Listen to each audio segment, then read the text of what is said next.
Hey everyone, my name is Julio. I'm a CEO here at Stafford Productions. I'm also a professional soccer player. Today we are talking a little about my recruiting process and how everything worked out by being an international player and come to the US. My whole recruitment process, not only to go to my first university, but to also go to my second university. I'd appreciate if you guys can also subscribe and hit the like button so we can help our channel grow a little bit more. Let's get started.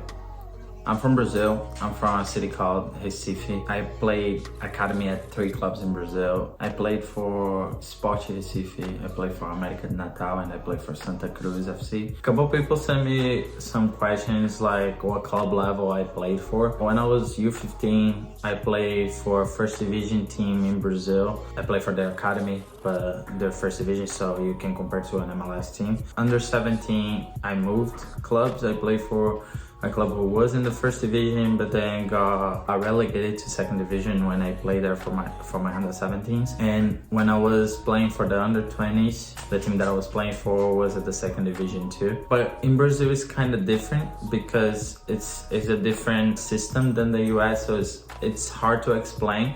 But the teams that I was playing for, they were at the level of an MLS team, but for the academy, so kind of like MLS next. As I played club in Brazil, it's very different than playing club in the US. In the US, it's much easier for college coaches to track you, to recruit you, because you're probably a couple hour drive away from a university. It's also the normal agenda for players to go from high school, play club, then for club, go play university.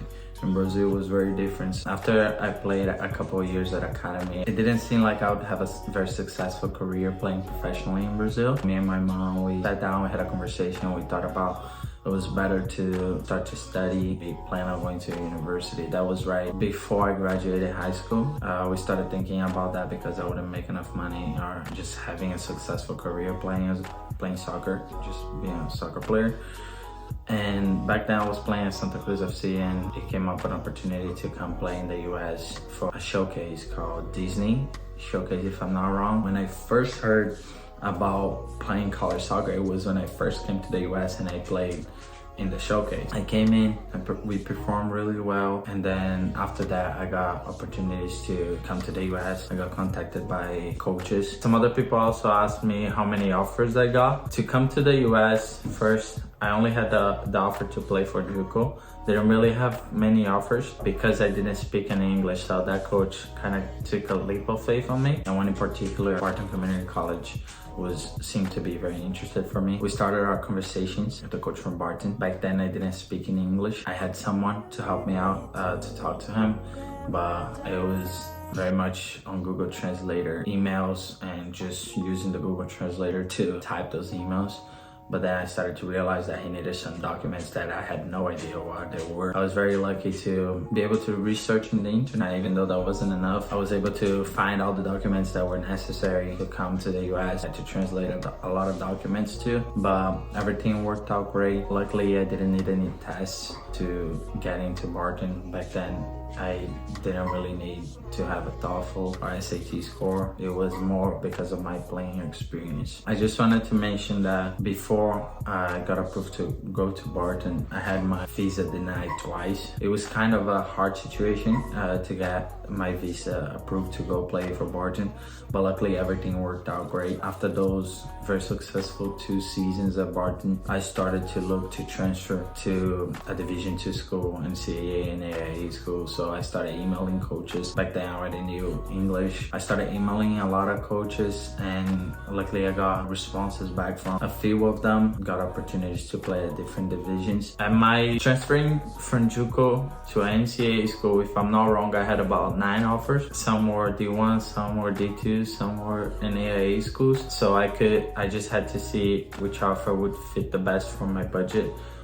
For what was my plans for the future playing soccer. It was very important for me to also go to a school that their main focus was soccer, not only academically, but it was soccer, how they would perform, because I knew that the results would influence my professional career after I played in college. I ended up accepting a scholarship at Lincoln Memorial University. My highlight video was very important for me back then because the recruiting process from JUCO going to a 4-year school was very tough for college coaches to recruit, especially because the 4-year schools were going through their season while the 2-year schools were also going through their season. So coaches couldn't just stop and go watch a game of a JUCO because they were having basically respective seasons. So it's kind of different than the recruiting process from a high school player that plays academy and have showcases in December and January, because then coaches can take their days off to watch that. But in our case, it was tough. It was more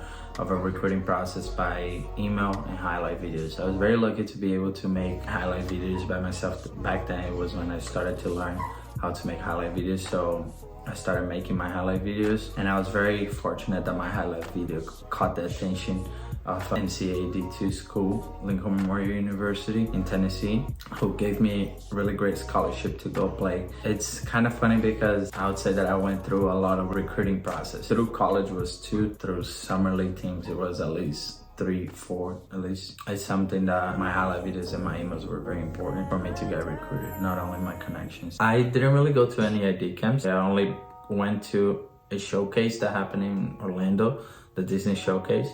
But I got a couple offers to go to ID camps when I was playing JUCO, trying to transfer to a 4-year institution.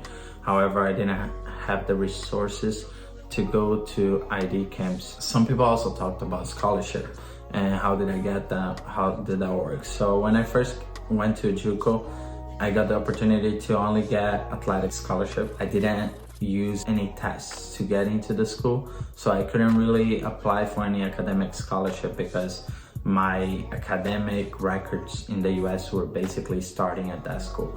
However, after I did a really good year and my GPA was above 3.5, I was able to apply for academic scholarship for my second year at my junior college. I not only got academic scholarship at JUCO, but I also got endowment scholarship in there. So that helped a lot to bring the costs of the school down. When I transferred to a 4-year institution, at first I got academic scholarship and athletic scholarship to play for that school. However, after 1 year, I was also able to apply for endowment scholarship to bring the price even lower.